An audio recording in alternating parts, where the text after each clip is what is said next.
જય શ્રીમન નારાયણ. રામાનુજદાસ શ્રીમાન ગટ્ટુ વેણુગોપાલ સ્વામી દ્વારા વર્ણન કરેલ શ્રીમદ ભગવદ્ ગીતાનું ગુજરાતી ભાષાંતર હું આપને કહી રહી છું. અધ્યાય 13 ક્ષેત્ર ક્ષેત્રજ્ઞ વિભાગ યોગ. શ્લોક 25. અન્યેત્વેવં અજાનંતઃ શ્રુત્વાન્યેભ્ય વુપાસતે તેપિ ચ અતિતરન્ત્યેવ મૃત્યુમ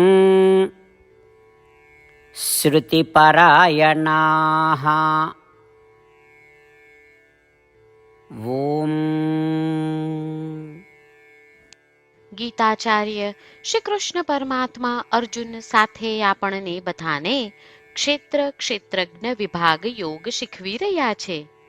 પરમાત્મા કહે છે, અર્જુન, આત્મા વિશે કોણ જ્ઞાન પ્રાપ્ત કરી શકે છે તે હું તને કહું છું. કેટલાક મનુષ્યો ધ્યાન કરીને આત્મા વિશે જ્ઞાન પ્રાપ્ત કરે છે.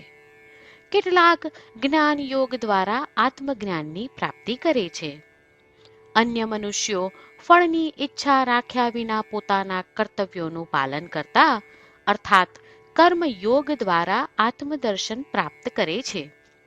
અને અર્જુન, કેટલાક એવા છે જેઓ ઉપરોક્ત 3 માર્ગોથી પરિચિત નથી, પરંતુ તેઓ વડીલો, જ્ઞાનીઓ અને આત્મજ્ઞાન ધરાવતા મનુષ્યો પાસેથી આત્મા વિશે વારંવાર સાંભળે છે. પ્રબુદ્ધ મનુષ્યો પાસેથી આત્મા વિશે વારંવાર સાંભળવાથી તેમનું ધ્યાન આત્મા પર કેન્દ્રિત થાય છે. આ ધ્યાનને કારણે તેઓ આત્માનું ચિંતન અને ધ્યાન કરતા રહે છે. વડીલો પાસેથી સાંભળેલી વાતોમાં ધ્યાન આપવાથી તેમના સર્વે પાપો દૂર થાય છે.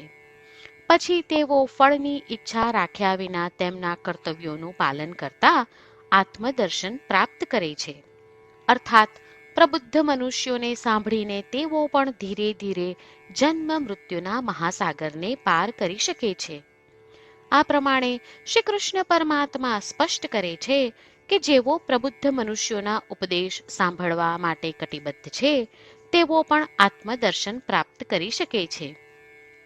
શ્રી કૃષ્ણ પરમાત્માના ઉપદેશોનું ધ્યાન કરતા, આચાર્યોના ઉપદેશોને સંપૂર્ણ શ્રદ્ધા અને ભક્તિ સાથે સાંભળતા, આત્મા વિશે જ્ઞાન પ્રાપ્ત કરતા, ફળની ઈચ્છા રાખ્યા વિના આપણા કર્તવ્યોને યોગ્ય રીતે કરવા માટે પ્રયત્ન કરતા, શ્રીમન નારાયણ પ્રત્યે અતૂટ અને અનન્ય ભક્તિ રાખતા, શ્રીમન નારાયણને જ પ્રાપ્ત કરવાનું લક્ષ્ય રાખતા અને માત્ર શ્રીમન નારાયણનું જ શરણ લેતા, ચાલો આપણે શ્રી કૃષ્ણ પરમાત્માના શબ્દોનું આ શ્લોક સ્વરૂપે પુનરાવર્તન કરીએ. અન્યેત્વેવમજાનંતઃ શ્રુત્વાન્યેભ્ય વુપાસતે તેપિ ચાતિતરન્ત્યેવ મૃત્યુમ શ્રુતિપરાયણાઃ. શ્રી કૃષ્ણ પરમાત્માએ આખી ભગવદ્ ગીતાનો સાર અધ્યાય 18ના શ્લોક 65 થી 70માં 8 ઉપદેશ દ્વારા કહ્યો છે. શ્રી કૃષ્ણ કહે છે, જે મારા આ 8 ઉપદેશ અનુસરે છે તે મને પ્રિય છે. એ સર્વે ભક્તોનું હું બધી જ રીતે રક્ષણ કરીશ.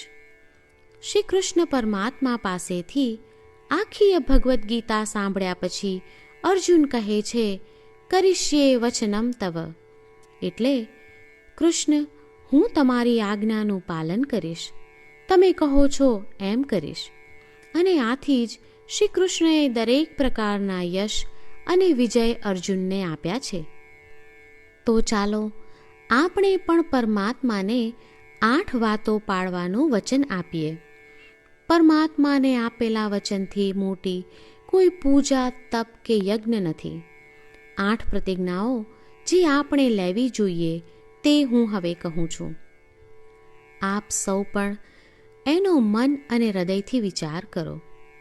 આ રીતે શ્રી કૃષ્ણને વચન આપતી વખતે આપણે સૌ શ્રી કૃષ્ણની હસતી મુખમુદ્રાનો મનમાં વિચાર કરીએ અને પરમ આનંદનો અનુભવ કરીએ. જય શ્રીમન્નારાયણ. આપણા 8 વચનો આ પ્રમાણે છે. આપણું પહેલું વચન: હે શ્રીમન્નારાયણ, તમારા ઉપદેશ પ્રમાણે હું હંમેશા તમારું ધ્યાન અને ચિંતન કરીશ. આપણું બીજું વચન: હે શ્રીમન્નારાયણ, તમે કહ્યું છે તેમ હું સદાય તમારી ભક્ત રહીશ. આપણું ત્રીજું વચન: હે શ્રીમન્નારાયણ, હું મારા કર્મો તમને સંતોષ થાય તેમ અને તમારી સેવા માટે કરીશ. આપણું ચોથું વચન: હે શ્રીમન્નારાયણ, તમે અનુસરવા કહ્યું છે તેમ મને પૂર્ણ શ્રદ્ધા છે કે હું તમારી છું. હું સદાય મારા હાથ જોડી તમને નમસ્કાર કરીશ, તમારી ભક્તિ કરીશ. આપણું પાંચમું વચન: હે શ્રીમન્નારાયણ, હું તમારા શબ્દો યાદ કરું છું. મામેકમ શરણમ વ્રજ, તમે તમારી શરણમાં આવવા કહ્યું છે. શ્રીમન્નારાયણ, હું માત્ર તમારા જ શરણમાં છું.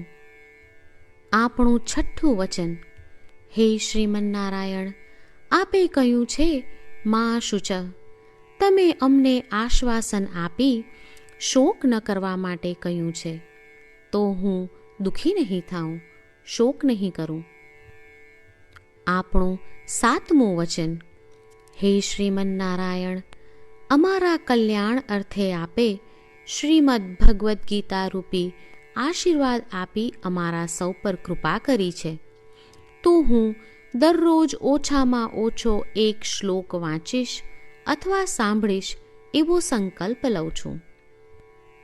આપણું આઠમું વચન: હે શ્રીમન્નારાયણ, હું ગીતાના દૈવી શબ્દો એ ભક્તો સુધી પહોંચાડવાનો પ્રયત્ન કરીશ જેઓ ગીતાથી અજાણ છે. હે શ્રીમન્નારાયણ, તમે કહ્યું છે તેમ કરીશ, તમે કહ્યું છે એમ વર્તીશ અને તમારા માટે જ કર્મ કરીશ. શ્રીમન્નારાયણને આપેલું વચન કે દરરોજ તમે કહ્યું છે એમ કરીશું, એ જ એક મહાન પૂજા છે. તો ચાલો આપણે સૌ દ્રઢ શ્રદ્ધા સાથે પ્રભુ પાસે એક સંકલ્પ લઈએ. શ્રીમન્નારાયણ, કરીશ્યે વચનમ તવ. શ્રીમન્નારાયણ, હું તમારી આજ્ઞાનું પાલન કરીશ. સર્વમ શ્રી કૃષ્ણાર્પણમસ્તુ. જય શ્રીમન્નારાયણ. અન્યે ત્વેવમ અજાનંતઃ શ્રુત્વાન્યેભ્ય ઉપાસતે તેપિ ચ અતિતરન્ત્યેવ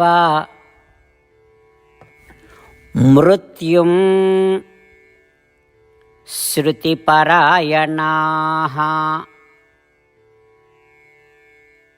ઓમ. અન્યે ત્વેવમજાનन्तઃ શ્રુત્વાન્યેભ્યવુપાસતે તેપિ ચાતિતરન્ત્યેવ મૃત્યુમ શ્રુતિપરાયણાઃ. જય શ્રીમન્નારાયણ. તમામ ભક્તોને ખાસ વિનંતી: આપણા જીવનની દરેક બાબતોમાં આપણે તાત્કાલિક અને અસરકારક પરિણામો ઈચ્છીએ છીએ. આ પ્રાપ્ત કરવા માટે ચાલો દરરોજ 1 મિનિટ ફાળવીએ અને નારાયણાસ્ત્રમ વાંચીએ. નારાયણાસ્ત્રમ મેળવવા માટે તેની વેબસાઇટ જે www.narayanaastram.org છે તેના પર જાઓ અને રજિસ્ટ્રેશનમાં તમારું નામ અને ઈમેલ આપો. તમે આપેલા ઈમેલ પર તમને નારાયણાસ્ત્રમ PDF પ્રાપ્ત થશે. PDFમાં રામાયણનો 1 શ્લોક, ગીતાનો 1 શ્લોક અને એક વિષ્ણુ નામ છે. આ 3ને નારાયણાસ્ત્રમ કહેવામાં આવે છે. દરેક વ્યક્તિને આ શ્લોકોનું અલગ અલગ સંયોજન પ્રાપ્ત થાય છે. જ્યારે દરેક વ્યક્તિ 24,000 ભક્તો સાથે તેમના નારાયણાસ્ત્રમને દરરોજ વાંચે છે અથવા સાંભળે છે, ત્યારે સમગ્ર રામાયણનું 1 વાર પારાયણ, શ્રીમદ્ ભગવદ્ ગીતાનું 33 વાર પારાયણ અને વિષ્ણુ સહસ્ત્રનામનું 24 વાર પારાયણ રોજ પૂર્ણ થાય છે. આ એક અદ્ભુત અને અસાધારણ પરિણામ છે. તેથી તમે અને તમારા પરિવારના સભ્યો તરત જ વેબસાઇટ પર જાઓ અને તમારું નારાયણાસ્ત્ર મેળવો. જય શ્રીમન્નારાયણ.